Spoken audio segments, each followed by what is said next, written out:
Flamengo, Corinthians, Palmeiras, São Paulo, Santos, Grêmio, Cruzeiro, Red Bull, Bragantino, entre outros, deverão embolsar num futuro não tão distante muito dinheiro com direitos de transmissão. É a primeira parcela da Liga de Clubes e de hoje do canal do Nicola traz novidades sobre esse tema e fala também sobre o Flamengo com conversas avançadas para repatriar Gerson.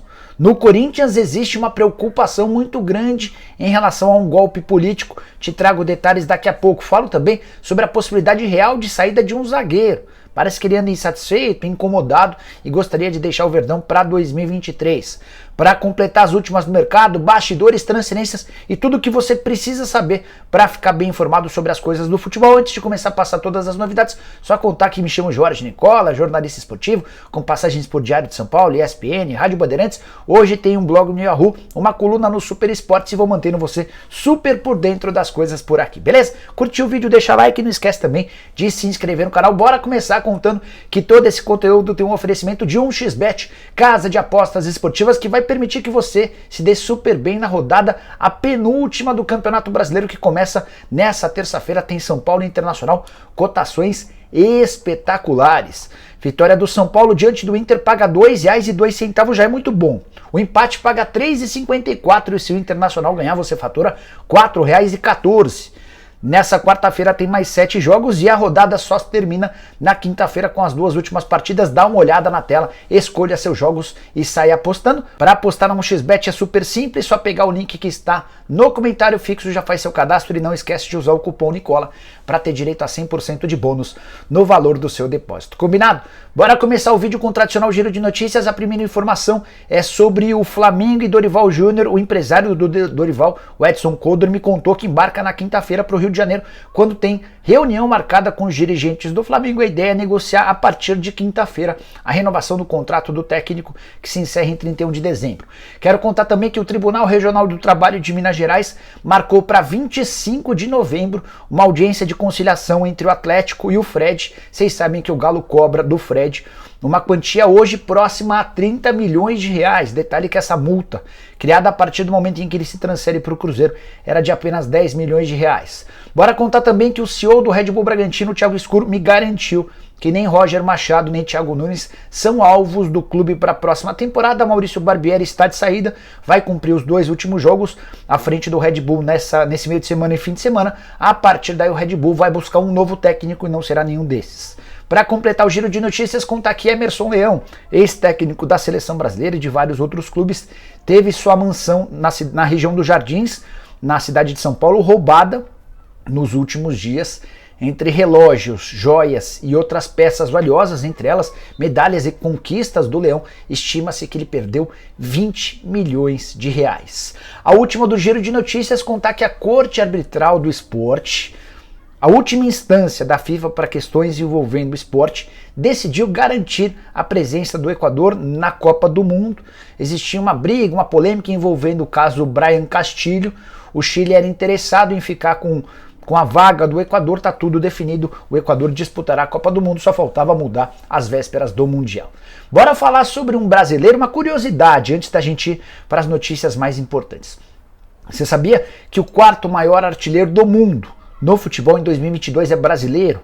Ele se chama Bergson, passagem por vários clubes daqui. Esteve, por exemplo, na minha Portuguesa, rodou também por Atlético Paranaense, Fortaleza, Ceará, enfim, rodou por vários times. Nesse momento ele joga no Johor da Malásia e soma a incrível marca de 41 gols em 31 partidas. Só 3 atletas no mundo têm mais gols do que o Bergson, com o detalhe de que todos jogaram bem mais do que o brasileiro. O que mais marcou gols é o Mbappé, 46 gols em 47 jogos. Segundo lugar é de Haaland, 42 gols em 39 jogos. O Cano também tem 42 gols, mas jogou muito mais vezes. O Cano esteve em campo em 69 partidas, 30 jogos a mais do que o atacante norueguês. O Bergson aparece em quarto, 41 gols em 31 partidas. É a melhor média de gols entre todos esses concorrentes. O Lewandowski é o quinto, enfim. O Bergson aparece à frente do Leva, do Messi, do Neymar, do Cristiano Ronaldo, entre outros, é óbvio, fazendo a distinção que ele atua num campeonato da Malásia, cuja qualidade é muito inferior. Das 31 partidas disputadas no ano, só em 6 ele não marcou gols. Centroavante que vive fase espetacular do outro lado do mundo. Bora falar sobre o zagueiro de saída no Palmeiras? De acordo com o site chileno El Portal Deportivo, o zagueiro Kusevich não ficará na próxima temporada. Ele pretende deixar o Palmeiras, está incomodado com a condição de quarto atleta da zaga. O Gustavo Gomes forma com o Murilo a dupla titular. Sempre que precisa de um primeiro reserva, o Abel opta pelo Luan Garcia. E o Kusevich aparece só como quarta opção. Ele está incomodado, ele gostaria de jogar com mais frequência, já teria feito o comunicado à diretoria do Palmeiras para que, em caso de proposta, que o liberasse. Detalhe importante, o Palmeiras precisa se desfazer de um estrangeiro. Vale a lembrança de que o Verdão conta nesse momento com 6 gringos e o técnico Abel Ferreira tem precisado fazer um rodízio. Cada partida ele deixa de levar um atleta estrangeiro. A legislação por aqui permite que apenas 5 jogadores gringos sejam relacionados para cada partida. Se o Kusevich for negociado, acaba com esse problema e o Palmeiras ainda pode abrir o espaço para mais uma contratação de atletas estrangeiros. Kusevich que não conseguiu jogar com muita frequência, embora seja talvez até mais importante do que alguns dos outros gringos. Vou tentar lembrar todos. Gustavo Gomes, o melhor de todos. Piquerez, outro titular absoluto. Na sequência aparecem Flaco Lopes e Merentiel, atacantes que não jogam com bastante frequência, e o Atuesta, que também é banco de reservas. Bora mudar de assunto e falar sobre o Vasco da Gama. Nessa terça-feira, o CEO do clube, Luiz Melo, concedeu uma entrevista assegurando que o Vasco já mudou de patamar, que vai ser protagonista a partir da próxima temporada. Ele deu uma série de informações sobre o procedimento, o andamento das coisas, disse, entre outras situações, que o Vasco não atrasa, graças à ajuda da 777, salários há 8 meses. Também contou sobre uma série de reformas e melhorias que estão sendo feitas nos centros de treinamento, tanto do profissional quanto da base, embora exista uma preocupação da 777 com a ocupação desses terrenos que foram até esse momento emprestados pelos órgãos públicos. A 777 gostaria de ter a garantia de que esses CTs vão ficar em posse do Vasco por bastante tempo. O Luiz também apresentou o Lúcio Barbosa como novo diretor financeiro, a Gisele Cabreira como nova diretora jurídica, além de uma série de outros funcionários. Mas a parte que envolve reforços, queria destacar a frase, abre aspas: o Vasco continua sendo do tamanho desses clubes como Flamengo e Palmeiras e vai buscar os títulos, mas é um processo. Teremos uma mudança brusca no nível dos atletas. E aí ele completa dizendo que grande parte dos contratos terminam agora desse atual elenco e vamos ter que trazer mais jogadores, mas demora esse processo de entrosamento. O que ele está deixando bem claro é que do atual elenco poucos atletas serão aproveitados no próximo ano. A ideia do Vasco é contratar vários jogadores, mas acabar com essa história de desmanche de a cada novo ano abrir mão de 20 jogadores.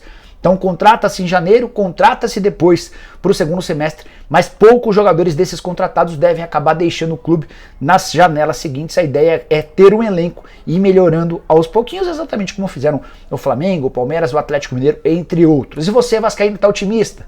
Já contei para vocês sobre Davi Terans, que é um alvo, embora não existam negociações. Pedro Raul também faz parte dos planos. Quinteiro, meia colombiano, camisa 10 do River Plate, é outro jogador na mira. Marcelo Groi, Agustin Rossi, esses 2 goleiros. Enfim, uma série de nomes tem surgido, tem sido especulados e eu vou contando para vocês conforme forem surgindo novidades, beleza? Quero falar agora sobre o Flamengo, repercutindo uma informação que o GE trouxe nessa terça-feira, que a gente dá crédito, embora muita gente não dê. O Flamengo avançou nas tratativas com o Olympique de Marselha para a contratação em definitivo de Gerson, um jogador que havia sido vendido do Flamengo para o Olympique de Marselha num negócio de até 25 milhões de euros. Por que eu falo em até? Porque existia um valor fixo e alguns bônus que não foram alcançados. Gerson viveu uma temporada passada excelente, sob o comando do Jorge Sampaoli, foi um dos grandes protagonistas do time, só que com a saída do treinador argentino ele perdeu espaço desde a chegada de um técnico croata, e o Gerson ficou bastante incomodado. Só para você ter uma ideia, dos últimos 7 jogos ele ficou no banco de reservas em 5, nos outros 2 ele entrou nos instantes finais, em um deles jogou 1 minuto e no outro jogou apenas 18 minutos. As conversas entre Flamengo e Olympique para um acordo são tão avançadas que o Olympique já concordou em retirar o Gerson da próxima partida, confronto contra o Mônaco marcado para domingo. Cifras ainda não foram reveladas, o que se sabe é que o Flamengo não vai gastar tudo aquilo que havia obtido quando da transferência do jogador. Gerson e o pai dele trabalham fortemente para que exista a negociação, ele não quer permanecer no clube. Uma curiosidade Um torcedor brincou com o Thiago Maia nas redes sociais dizendo que o Thiago teria de devolver a camisa 8 para o Gerson. E o Thiago Maia não se opôs a isso, respondendo a esse torcedor da seguinte maneira: sem problema nenhum, será uma honra. Ele inclusive faz o gesto do vapo, que ficou bastante característico nos tempos de Gerson com a camisa do Fla. E você, que nota dá para a volta do Gerson? Eu diria que é um baita reforço, um golaço para o ano de 2023. Quero falar agora sobre o Corinthians e uma preocupação que existe muito forte entre membros do conselho da parte da oposição. Eles têm assistido ou têm notado uma tentativa de golpe para uma reunião marcada no dia 16 de novembro. Essa reunião vai acontecer numa quarta-feira, lá no Corinthians, e tem como um dos grandes pontos o debate sobre a reeleição para presidente. Você sabe que o atual regulamento, o atual estatuto do Corinthians proíbe que exista a reeleição. E na última reunião do conselho, várias lideranças importantes já se mostraram radicalmente contrárias.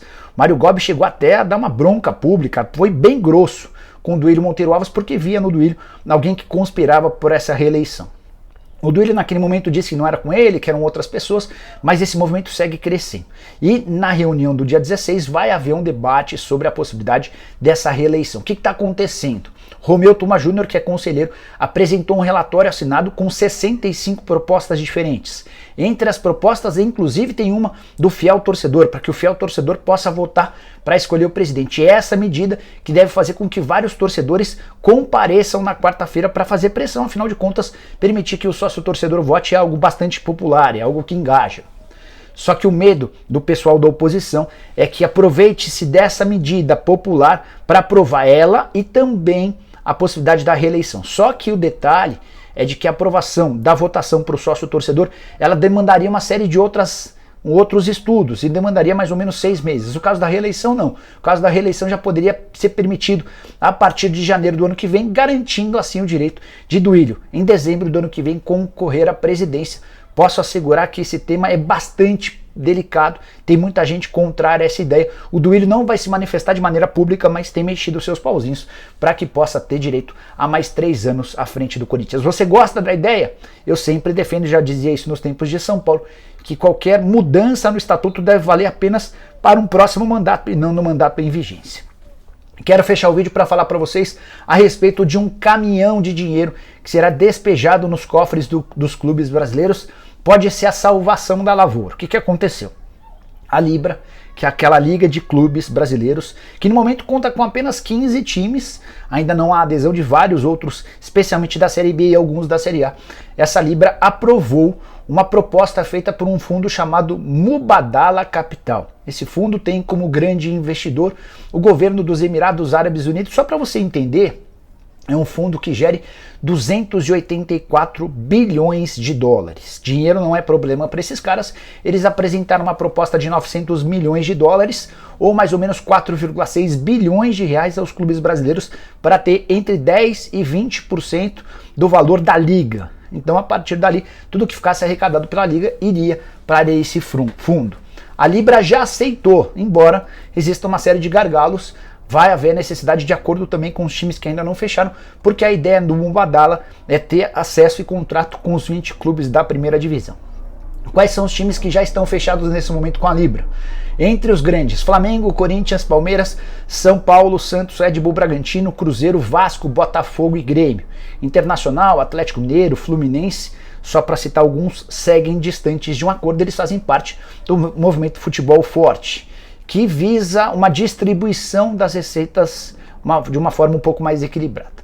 Importante contar para vocês que se essa história como a Mubadala avançar, cerca de 300 a 350 milhões de reais cairão nos cofres dos principais clubes brasileiros. O Flamengo deve ser aquele que mais vai faturar, em seguida o Corinthians, depois São Paulo, Palmeiras, enfim.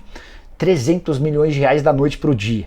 É um dinheiro capaz de mudar uma série de parâmetros e patamares dos clubes. Até porque esses times não vão usar essa grana para pagamento de dívidas, certamente vão usar para a melhoria dos seus elencos. E você, como usaria 300 milhões de reais à frente do seu clube do coração? Use o espaço para comentários para dizer o que você pensa. Gostaria de ouvir muito a sua opinião. Queria lembrar também que o programa do Nicola dessa terça-feira começa às 7 da noite e teremos como uma das atrações a entrevista ao vivo e exclusiva com o Odair Hellmann, técnico pretendido por vários clubes brasileiros. Conto com a presença de todos. Abraço, não esquece de deixar like e se inscrever no canal. Abraço, tchau!